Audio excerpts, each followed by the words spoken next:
Stephen Morin was born February 19th, 1951.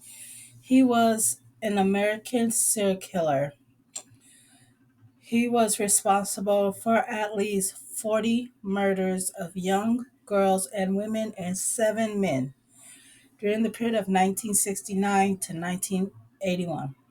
So little is known about Maureen's childhood. He was born February 19th in Providence, Rhode Island, into a poor family. He dropped out of school early in his teenage years. Maureen began to use narcotics and defiled into the criminal lifestyle. In the mid 60s, Maureen was arrested in Florida for a car theft. He was convicted and spent some time in the institution for juvenile delinquents. He was freed in 1968. Maureen left Florida and wandered around the country for the majority of the 70s. So he lands in Northern California, specifically in San Francisco Bay, every, constantly changing his places of residence using various names while committing criminal crimes. Whew. He lived in San Francisco where he worked as a car mechanic and builder for some time. So now this is um, this is some crazy stuff. So now we get into where the victims are. So the first victim is an unknown female in 1976. September 26, 1976, Marine tricked a 14-year-old girl into accompanying him to his Marina District apartment in San Francisco. On there, he bound her, hung her from a ceiling hook, raped and brutalized her for several hours. He released her in a Morin County shopping center. The FBI reported that Morin had been sought for interstate flight and avoid prosecution in 1977. Okay, I forgot to do the warning. The warning, this um it's the crimes that he committed and it could be triggering. So, Shelley Gay Griffin, September 25th, 1979. Oh my gosh. Shelley Griffin, 22, was last seen leaving her silver nugget in Las Vegas with a man. Her body was found November 27th, 1979, in the Mojave Desert near the Nevada state line, covered by a sleeping bag. Oh man. Susan Jane Beloit. On January 16th, 1980, Susan Beloit, 18, was reported missing when she failed to return to her Las Vegas home after a local shopping trip. Her body was found May 26, 1980. Oh, so long. Near Bloomington. Police said a large stone had been placed on top of her body. Oh my gosh. An autopsy performed on the badly decomposed body failed to positively establish the cause of death. However, the examiner said apparent damage inflicted on the victim's neck issue led him to suspect the teenager was strangled. Oh. Cheryl and Daniel. On June 27th, 1980, Cheryl Daniel, 20, was abducted from the Alpha Beta supermarket parking lot in Vegas. Her body was found on December 13th, 1980, in Hell Hole Canyon. I never heard of that. Near St. George with a gunshot wound to the head. On January 11th, 1981, the Washington County Sheriff issued a warrant charging Morin with kidnapping and murder in connection to discovery of the body of Bilo and Daniel. Sheila E. Warren. Damn, he just loved the name Sheila, don't he? On November 6, 1981, Morin, having just ended a date with Cindy Lee McDonald, picked up Sheila Wolin, 23. She was found stabbed to death in a room at the Mountain View Hotel in Lakewood, Colorado on November 7th, 1981. Articles of clothing missing from Wallen's belongings were found by Morrison's former girlfriend in his van, contribute to evidence that Morin killed Wallen after sexually assaulting her. Man, that girl, what's her name? Cindy Lee McDonald is lucky. And the ex-girlfriend. I guess they don't kill everybody. Pamela Jackson. On November 30th, 1981, Pamela Jackson, 23, was abducted from a Corpus Christi apartment complex while on her way to pick up her son. She survived 11 days with Morin. During her captivity, Morin made her dye her hair brown from blonde, and he sexually assaulted her multiple times a day. Oh, this is so disgusting. This man is just, ugh. Jana Bruce. On December 2nd, 1981, Jana Bruce, 21, was abducted from the Hilton Inn parking lot a few minutes after she left the office where she worked as an executive secretary. She was found on December 3rd, 1981, floating in 2 feet of water in a culvert on Padre Island. An autopsy performed on her body showed Bruce had died of asphyxiation as a result of ligature strangulation caused by bindings tied around her face and neck. Fingerprints found on Bruce's 1979 Chevrolet Mazda, found parked outside the Sands Motel, matched fingerprints taken by Morin while he awaited trial in Big Sur County Jail.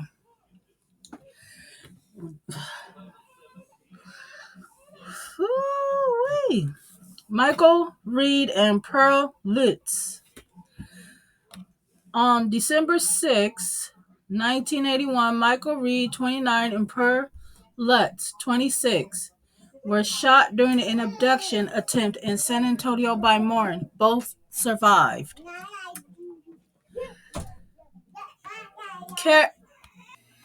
Carrie M. Scott and Drew Valdez.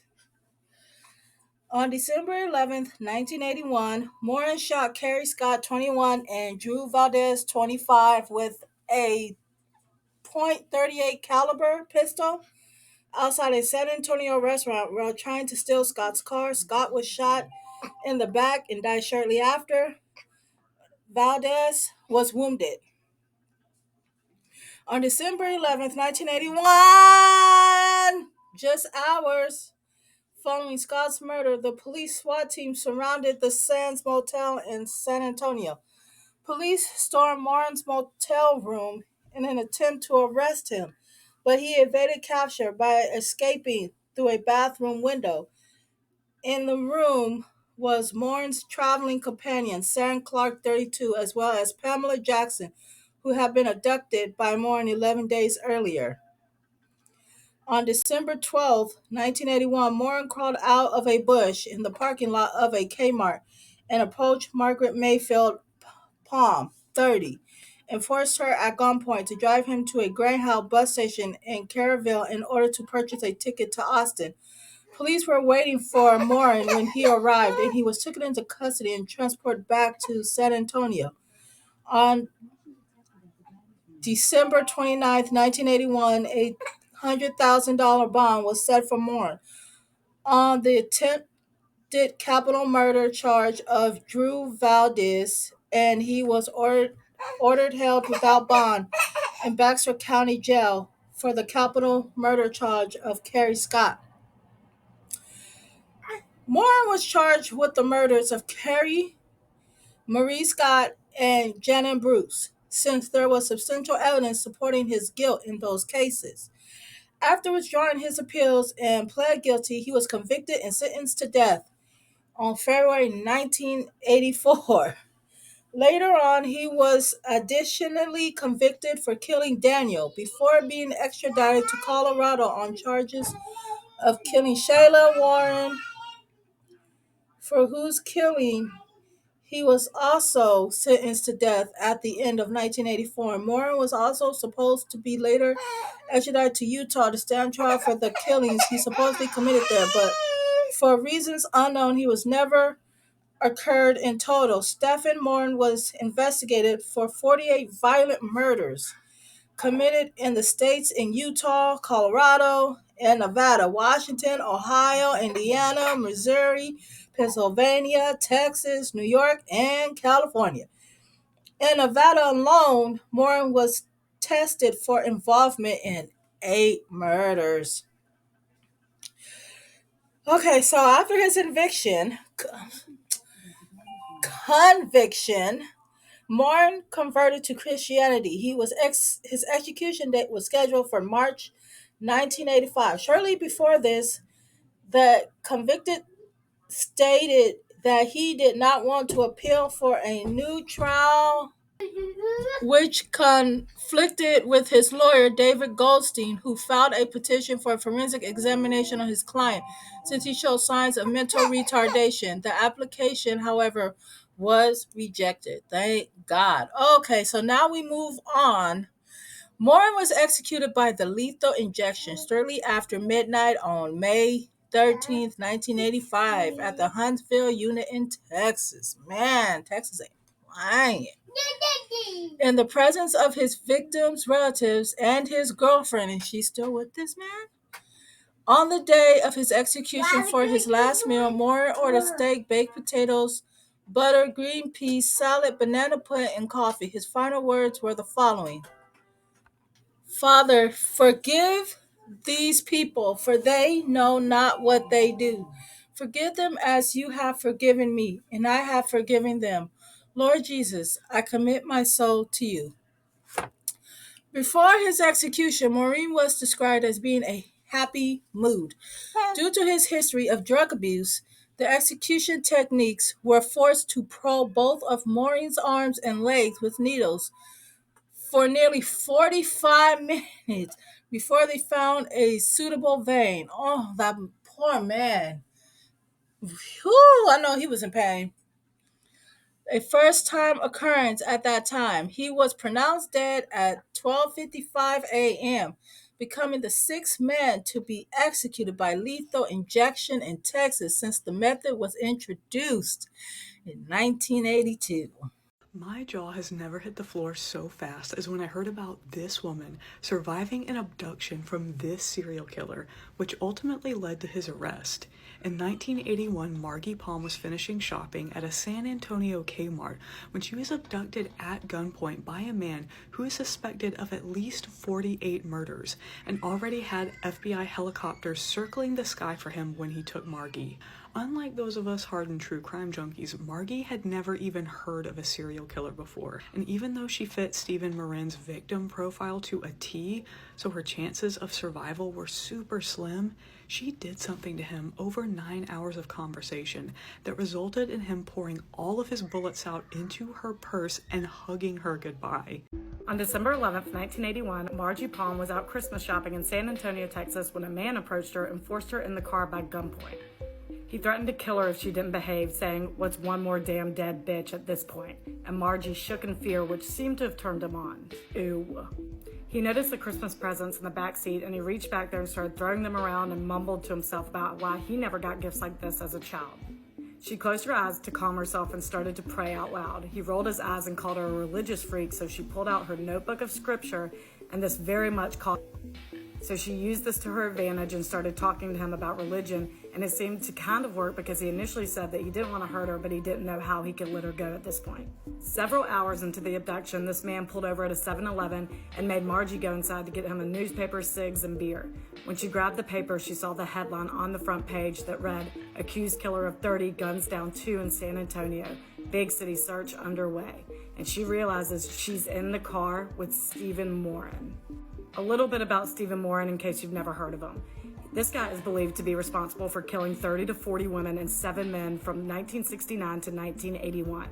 He overlapped with Ted Bundy, so I think he got a little overshadowed, but this guy is sadistic. Stephen had a terrible childhood, which would take all of the 10 minutes to get into. After marrying his first wife in 1976, he moved to San Francisco and lured his sister's 14-year-old friend back to his apartment, telling her that his sister needed her help. Once she was there, Stephen gagged her and sexually tortured her for 6 hours. After letting her go, he fled to Las Vegas and really leaned into murder. His MO was to hunt attractive white women, mostly in their teens and 20s, tie them up, torture and kill them, then steal their cars, IDs, whatever possessions they had on them, and discard their bodies mainly in deserts, shallow graves, or motel rooms. And by the time authorities found the victim, Stephen would be hunting a new woman in a new location using a new alias, and my God, was he good at it. He dated a girl named Cheryl Daniels using the name Andrew, killed her, and they didn't find her for 6 months. During the 6 months she was a missing person, he reintroduced himself to one of her friends, Sarah Pison, using the name Robert. Stephen, aka Robert, actually ended up stalking Sarah, leaving her terrifying messages, watching her. They found him in her apartment. She was terrified, and this went on for months. Police finally found Cheryl's body, and next to it was a wallet that the murderer clearly dropped. And inside, along with his ID that said Stephen Morin, was a note with Sarah Pison's address and name on it. Police notified Sarah and told her to come down to the police station, where they showed her a picture of 15 different men. She pointed to one and said, "That's Andrew, Cheryl's ex-boyfriend," and pointed to another one that said, "That's Robert, the guy who's been stalking me." And they tell her, nope, they are all pictures of the same man, Stephen Morin. He had changed his appearance so convincingly that she had no clue she had already met him. He even kidnapped and murdered someone on the day his wife went into labor.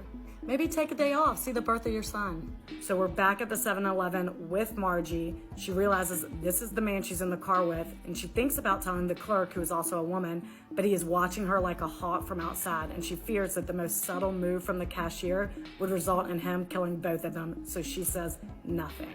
Saving that clerk's life, I'm sure. She walks outside, and Stephen forces her in the phone booth to call her husband Bart and tell him that everything's fine. She tells Bart she's going to finish Christmas shopping and asks him to put the kids to bed. She had never asked him to do that before, so he's a little suspicious, but even more so when he sees the 10 o'clock news and sees this madman is loose in San Antonio. So he calls the police and tells them that he fears his wife is in danger. Meanwhile, hours go by and Stephen starts opening up to Margie about how he's abandoned his son and how God would never forgive him, and she tells him that's not true, and they have this very spiritual conversation. And eventually he grabs her purse, pours his bullets in it, and says, "I'll never kill again." A decade of sadistic desires unraveled just like that.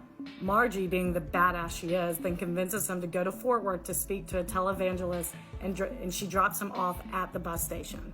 He asks her to come with them, but "No, I'm not going with you, get the hell out of here." But she reminds him she has kids at home that she needs to get back to. Once she sees him on the bus, she gets in her car, locks it, and bursts into tears. When she gets home, the cops are there, and Bart makes her a stiff martini to bring to the police station while she shares her story. At first, she lied about where she dropped him off because she was scared that he would come back for her, but eventually came clean, and they found him at the bus station in Austin, Texas, on his way to Fort Worth, and arrested him without incident. He argued he was a changed man and had found God and could educate others, but the jury wasn't buying it, and he was sentenced to death 3 times for 3 different victims. He wrote or called Margie every week until his execution date on March 13th, 1985. Bye, asshole. This overview was the tip of the iceberg. We give